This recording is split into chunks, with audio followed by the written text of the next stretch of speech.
Assalamualaikum warahmatullahi wabarakatuh. Perkenalkan, nama saya Azamul Fadli Nur Lubis dengan NIM 230110131. Dalam video ini saya akan menjelaskan tentang aliran fluida. Semoga video ini mudah dimengerti dan bermanfaat bagi teman-teman yang menonton. Terima kasih dan selamat menonton.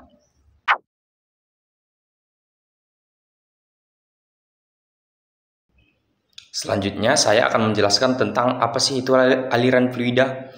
Aliran fluida adalah perpindahan suatu zat cair atau gas dari satu tempat ke tempat lain, yang dimana aliran fluida ini mengikuti bentuk ruang yang ditempatinya. Fluida sendiri merupakan zat yang tidak memiliki bentuk tetap dan mudah mengalir, seperti air dan udara. Dalam proses mengalir, fluida membentuk garis-garis aliran yang bergerak dengan kecepatan tertentu. Aliran ini biasanya sangat teratur atau sebaliknya menjadi sangat kacau, tergantung pada penempatan, bentuk, saluran, dan sifat fisik fluida itu sendiri. Pemahaman tentang aliran fluida sangat penting dalam dunia teknik, khususnya dalam mendesain sistem yang efisien dan aman.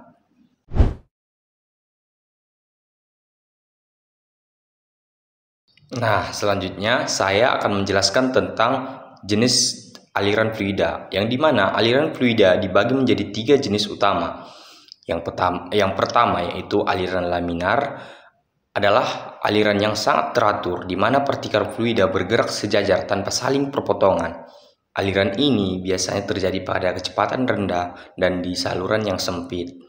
Contohnya aliran air dalam pipa kecil dengan tekanan rendah.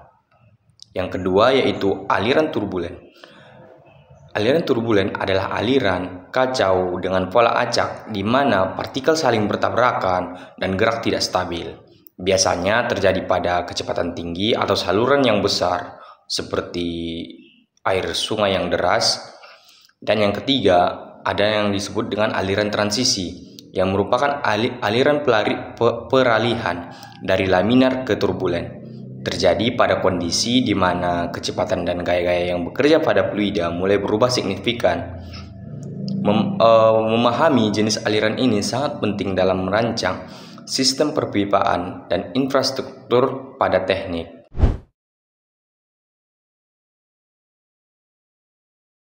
Selanjutnya, bagaimana sih cara untuk mengetahui jenis aliran?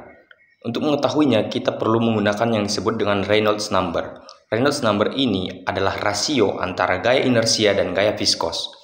Nah, dari rasio ini kita bisa mengetahui jenis aliran, yang dimana jika RE kurang dari 2000 untuk aliran terbuka, maka alirannya laminar.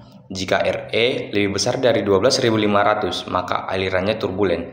Nilai di antara keduanya menunjukkan aliran transisi. Nah, semakin besar nilai Reynolds, semakin dominan gaya inersianya dan semakin besar kemungkinan terjadinya aliran turbulen. Ini penting dalam dunia rekayasa untuk memastikan sistem bekerja efisien dan tidak mudah rusak akibat tekanan berlebih atau getaran fluida.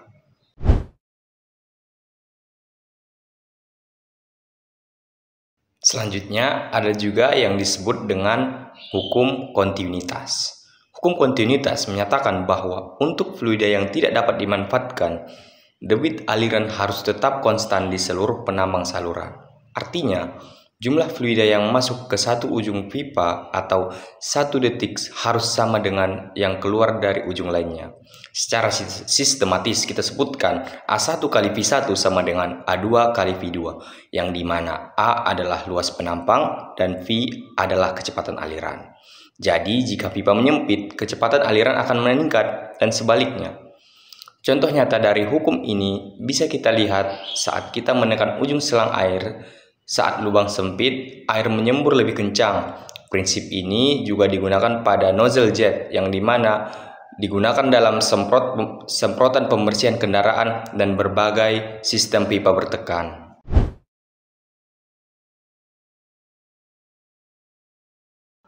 Selanjutnya, aliran fluida sangat dipengaruhi oleh beberapa faktor fisik.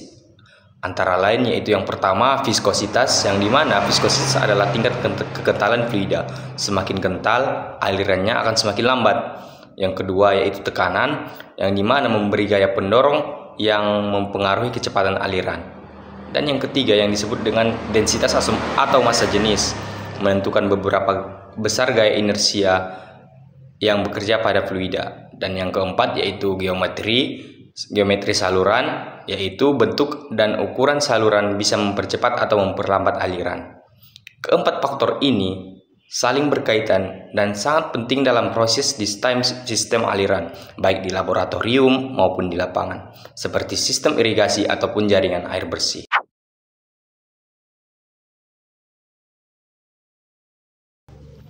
Nah, setelah mempelajari itu, apa sih gunanya dalam bidang teknik sipil?